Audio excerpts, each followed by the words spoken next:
Hey everybody, welcome back to Shock and Schlock. I'm your host, George Gillis, and today I'm going to be doing a review for a new project that came out this year from a good friend of mine, Scum Video.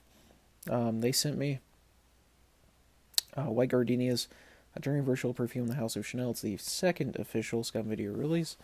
I don't know if you can see the cover here by Ivy, but good stuff. Got the one of one review copy, so thank you. To both of you for sending this to me.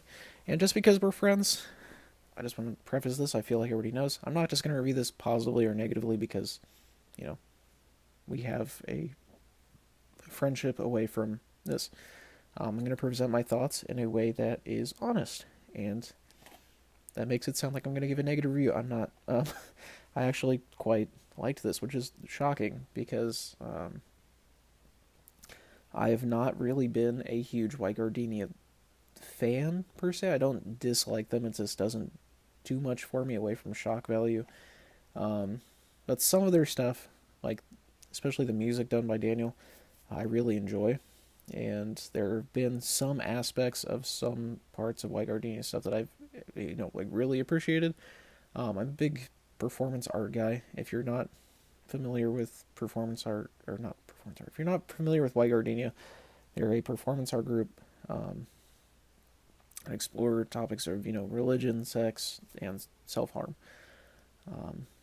Self-harm being the reason that I would say they're quite infamous in underground cinema, especially Daniel. The head is a very polarizing figure. This isn't going to be a condemnation or condoning anything they do. Just going to present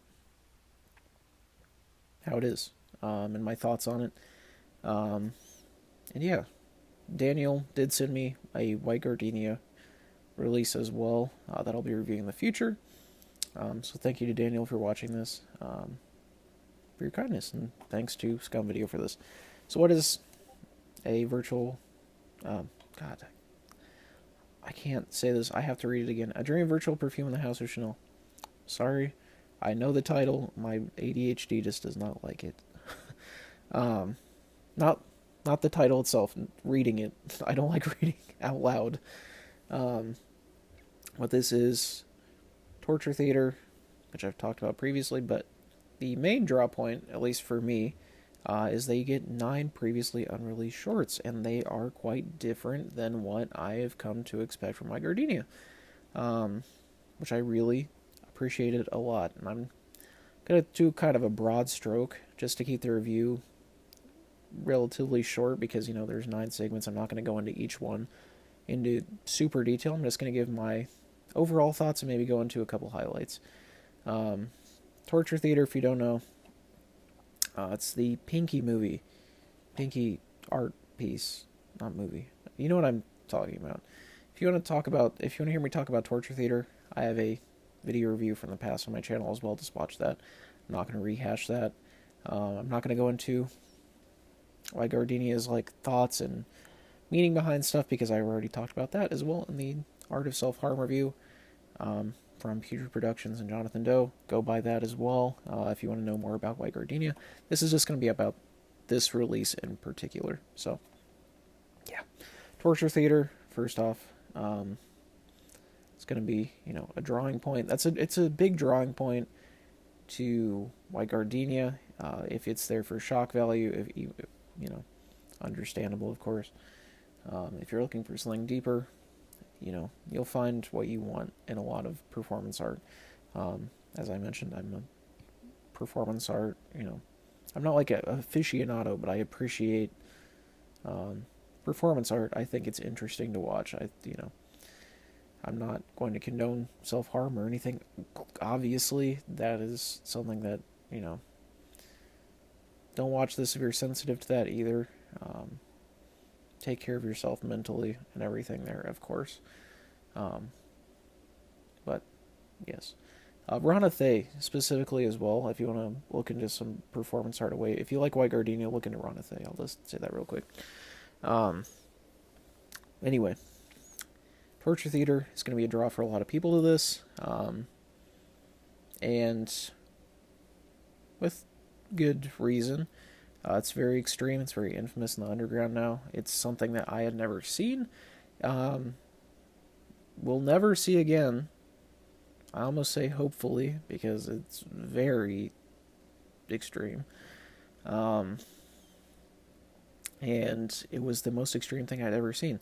Is this the most extreme thing I've ever seen? I mean, probably because of the inclusion of torture theater, but the other 9 segments are not, which is something that I really actually appreciated about this. I mean, it was a much more digestible release for me personally. I think it's going to be for a lot of people that are wanting to explore White Gardenia a little bit. I think this is kind of your like all-in-one introduction to them. You get music that Daniel did. I'm actually a big fan of White Gardenia's music. Um, though I don't watch White Gardenia stuff on like repeat or anything. I've seen everything a couple of times. I've watched this through a couple of times just to make sure I had enough for the review. But I'm not the type of person or like target audience necessarily for it that would seek it out. But the music, am. I am a big fan of White Gardenia's music. I think Daniel's a very talented musician. In this one, you get all 3 members of White Gardenia. Um, Jennifer, Allison. Jennifer? Oh my god, I'm so sorry. Allison, Cherokee, and Daniel. Get a little bit more. Um, and yeah, this one it has more commentary on like the relationship between sex and violence, which I always find interesting. Um, you get some religious themes touched on. You get stuff that I was better shot than expected, like cinematography wise.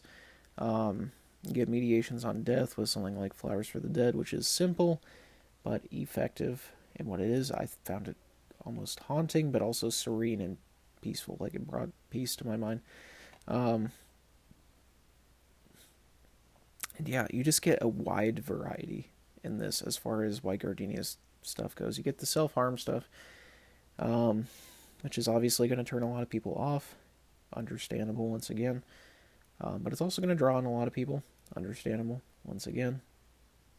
You know. But the music, the more subtle exploration of stuff in this with death and sex and stuff like that, I found interesting, much more palatable. I appreciated it more. This is probably, I would say, my favorite White Gardenia release that I've seen. Um, and yeah, I do recommend checking this out. If you're a fan of White Gardenia, you're going to find new content. If you're looking for, a good intro to White Gardenia, I would say this and The Art of Self-Harm is a good double feature. I thought that would be long, but that, I feel like, gives you an idea if you'll enjoy or appreciate White Gardenia. Um, and I appreciate them. I always, am interested if White Gardenia is releasing something new. I know the Bible project is coming as well, which I'm looking forward to. And we'll be certainly doing a review. I'm going to be doing a review of other White Gardenia stuff. If you want to hear me talk about more of my thoughts on the self-harm aspects and stuff like that. But for this release, pick it up. Support Scum Video. They did a great job on this.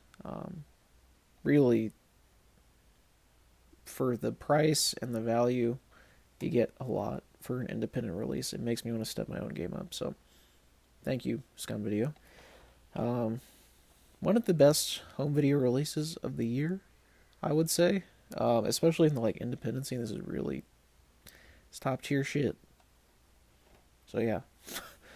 Make sure to subscribe if you haven't. Keep your notifications on. As always, I've been your host, Herschel Gillis, signing off for today. Zero thoughts, zero editing, zero brain cells, and zero planning. I'll see you guys later. Thanks for watching.